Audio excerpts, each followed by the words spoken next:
बस्तर राजमहल किसी नई नवेली दुल्हन की तरह सजा हुआ है। 135 साल बाद इस महल से गुरुवार को बस्तर नरेश कमल चंद्र भंजदेव की बारात निकलेगी। इससे पहले बुधवार की शाम को बिंदौली की रस्म निभाई गई, जिसमें राजा कमल चंद्र भंजदेव अपनी शाही लाव लश्कर के साथ निकले। क्या होती है बिंदौली रस्म, कितने राजघराने पहुंचे हैं बस्तर राजमहल, किस चीज से यहां पर बारात निकलेगी, इस रिपोर्ट के जरिए आपको दिखाते हैं।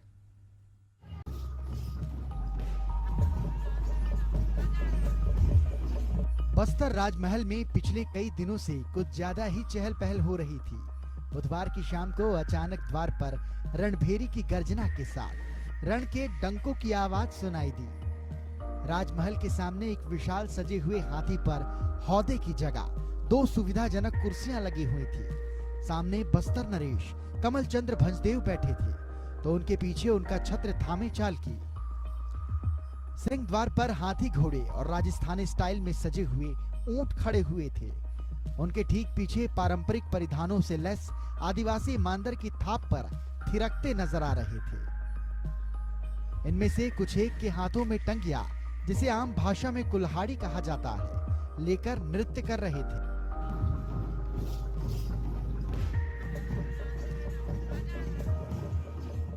इस लश्कर के सबसे आगे मशाले हाथ में थामे कुछ लोग भी चल रहे थे। मशालची रह रहकर उसमें कोई ज्वलनशील पदार्थ डाल रहा था। 135 साल के बाद बस्तर राजमहल से बुधवार की शाम बस्तर की गद्दी नशीन राजा कमलचंद भंजदेव की शाही सवारी निकली। कमलचंद्र भंजदेव हाथी पर सवार होकर निकले। उनके आगे आगे ऊंट घोड़ों के साथ लावा लश्कर चल रहा था। बारात के आगे बस्तर के विभिन्न जनजातियों के लोक नृत्य करते आगे बढ़ रहे थे। उनके पीछे विशाल ढोल नगाड़े और अन्य वाद्य यंत्रों से सुसज्जित काफिला चल रहा था। देश भर से 100 विशाल ढोल नगाड़े और अन्य वाद्य यंत्रों से सुसज्जित ये काफिला था। इसमें देश भर से 100 से ज्यादा राजघराने के सदस्य बारात में शामिल हुए। शाही सवारी राजमहल से होते हुए संजय बाजार, चांदनी चौक, स्टेट बैंक होते हुए वापस राजमहल पहुंची। पूरा शहर इस विशेष अवसर का साक्षी बना। लोग उत्साहित थे और इस पल को अपने कैमरे में कैद कर रहे थे।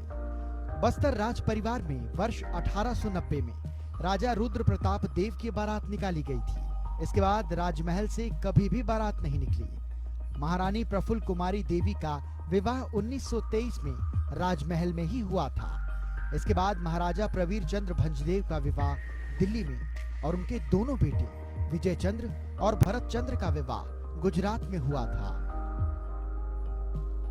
बस्तर की गद्दी नशीन राजा को ओडिशा के जगन्नाथ मंदिर की तरफ से रथपति की उपाधि मिली हुई है। बस्तर के राजा ही राजघराने की कुलदेवी मां दंतेश्वरी के दत्तक पुत्र माने जाते हैं। राजघराने के दीवाने खास ठाकुर अजय सिंह बैस ने बताया कि बुधवार को राज परंपरा के अनुसार बिंदौली की रस्म निभाई गई। राजा लाव लश्कर के साथ बारात लेकर निकले।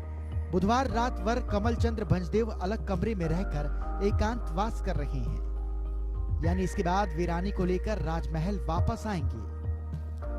आज चार्टर्ड प्लेन से बारात मध्य प्रदेश के खजुराहो एयरपोर्ट जाएगी, जहां से सड़क मार्ग से सतना जिले के नागौद के लिए बारात निकाली जाएगी। वैसे तो मां दंतेश्वरी का छत्र और छड़ी प्रतिवर्ष बस्तर दशहरा में दंतेवाड़ा से जगदलपुर आती हैं, पर मां दंतेश्वरी हमेशा ही दंतेश्वरी मंदिर में ही विराजती हैं। 135 सालों में पहली बार है जब मां दंतेश्वरी अतिथि बनकर राजमहल पहुंची हुई हैं। जब तक महाराज राजमहल नहीं लौटते, तब तक माई बस्तर के सिंहासन पर विराजेंगी। इस कार्यक्रम में 100 से भी ज्यादा राजघरानों को आमंत्रित किया गया है।